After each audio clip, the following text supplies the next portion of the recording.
Welcome to the Deep Dive. So if you were following the news when Vladimir Putin made that high-stakes visit to India, you probably saw the usual headlines. Right, defense deals, maybe some oil contracts. Exactly, the diplomatic handshakes.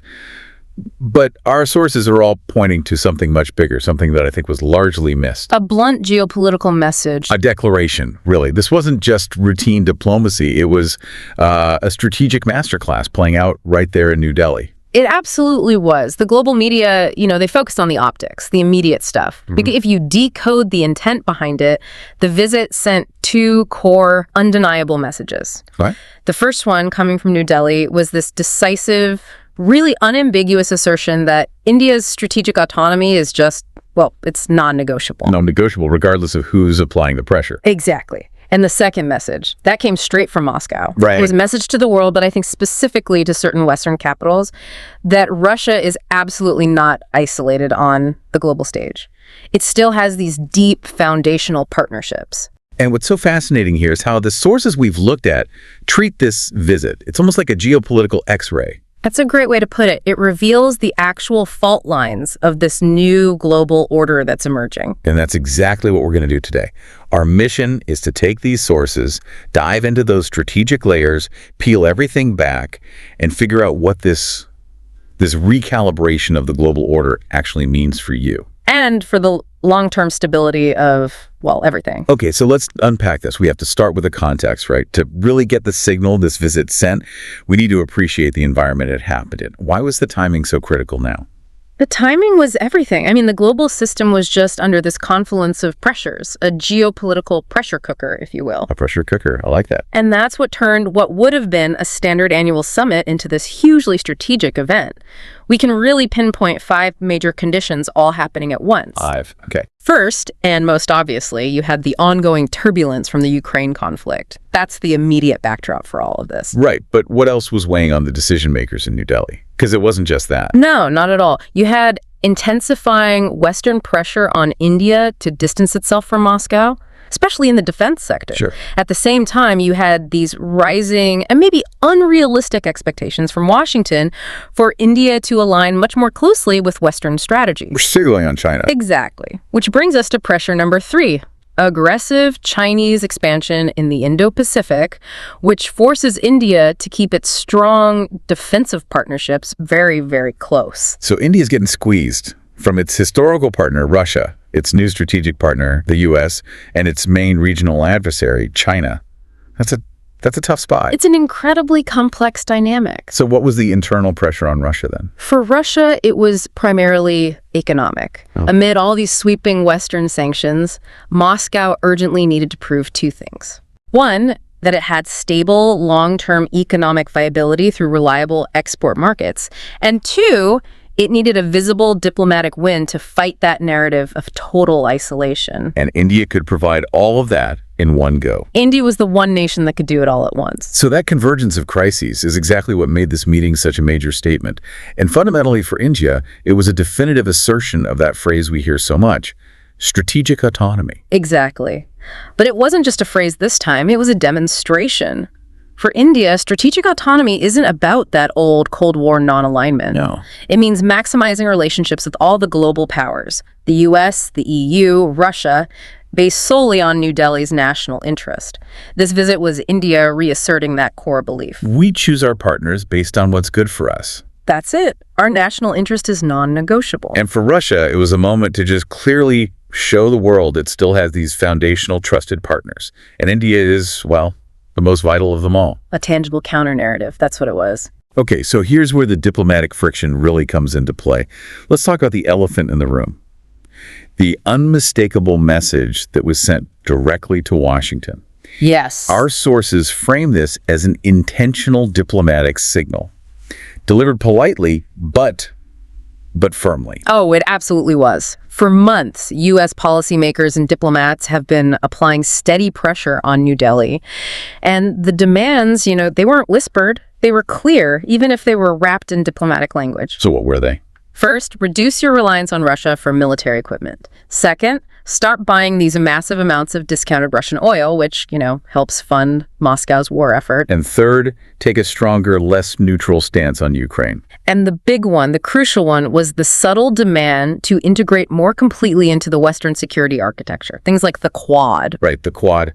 For those who aren't familiar, we're talking about the quadrilateral security dialogue. The U.S., Japan, Australia, and India. And it's primarily focused on countering China. Precisely. So the U.S. wants India as this firm anchor against Beijing, but that requires India to accept certain policy constraints. And India's quiet response has always been, we'll decide what's good for us. Always.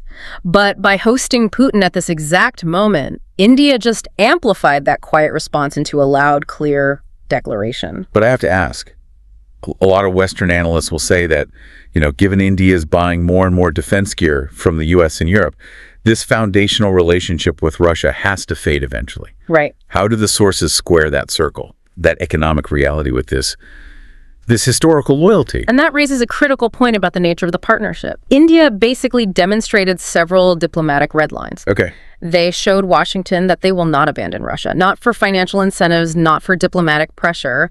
The partnership with Russia is historically foundational. You go way back. It goes back to crucial military support during the 1971 war. It provides a level of stability that's, unparalleled. The partnership with the U.S., while very important and strategic, is newer, and it's seen in New Delhi as largely transactional. So the Realpolitik assessment here is the U.S. relationship is important for growth and tech, but the Russian relationship is foundational for national security. That's the core of it. This visit was a clear signal. Don't test our red lines. Don't interfere in our historic defense procurement. And it also reaffirms India's goal of being the independent voice of the global South, not just a Western proxy. Exactly. That independence is absolutely crucial to their standing among all the emerging economies. Let's shift focus now to Moscow. After all the sanctions in the middle of the Ukraine conflict, why is India so crucial for Russia? This isn't just about symbolism, as you said. This is about strategic survival. For Russia, India is a vital economic and political anchor. Economically, India is a stable, long-term energy buyer. A huge one. A huge one, providing these enormous, steady revenue streams precisely when European markets have just slammed shut. India's crude oil purchases have been nothing less than a lifeline. A lifeline. It's allowed Russia to mitigate the severe economic shock of those sanctions. And on the defense front, how deep does that dependency run? We know India has a massive inventory of Russian gear, but is Russia dependent on India? The dependence is structural, and it's mutual. Russia's entire military-industrial complex heavily relies on the sheer volume of Indian business. You're talking about? We're talking about consistent supply chains for spare parts, crucial maintenance contracts, Indian-funded upgrades to older platforms. Yeah. All of this generates essential hard currency for them. And the joint production, like BrahMos. The joint production is key. BrahMos is a huge success story. For the listener who might not be familiar, what is BrahMos and why is it so significant here? So BrahMos is a supersonic cruise missile. It was developed jointly by Russia and India. Its significance is twofold. First, it's a massive, long-running, and highly profitable collaboration. Second, it proves that a high-tech defense production capability can exist and succeed outside of the Western orbit. It's a symbol of that technological trust. Exactly. And the other piece of jargon we need to clarify is MRO. That was a huge part of the deals signed during the visit. Right. MRO, maintenance, repair, and overhaul. Because India operates hundreds of Russian-made aircraft, tanks, ships, Sukhoi jets, armored platforms. all of it. They need continuous, guaranteed access to maintenance and spares. The long-term MRO assurances that were agreed to during this visit were essential. Without that commitment. Without it, India's massive existing defense infrastructure would be paralyzed. This visit secured that guarantee. It cements Moscow's relevance in New Delhi's security calculus for years to come. So, for Putin, this wasn't symbolic. This was strategic necessity, cemented by mutual dependence. Okay, now let's get into the substance. Beyond the handshakes, the analysts who claim the partnership is dying, they often overlook the massive commercial and strategic agreements that were actually reached. They do. These deals prove the relationship isn't just resilient, it's shifting gear. The numbers say something else. The numbers say something else entirely, and the sheer breadth of the deals shows a deliberate strategy. Which is? To shift the relationship from a simple buyer-seller model to one of joint production and technology transfer, which is exactly what the Make in India initiative is all about. Okay, let's break down those concrete details. Let's start with defense. In the defense sector, the sources confirm an acceleration of existing multi-billion-dollar contracts, but with a clear focus on joint production under Make in India. So things like armored vehicles, next-gen platforms. Exactly. And the continued investment in BrahMos and those long-term MRO assurances we just talked about, those were the crucial structural commitments. And this ensures that India can maintain its fleet without, relying on unpredictable Western supply chains. That's the key. And moving to that critical energy sector, the lifeline, what formal agreements were put in place for long-term stability? In energy, the biggest takeaway was that shift towards long-term stability. They committed to multi-year oil supply contracts. At stable pricing. At stable, predictable pricing.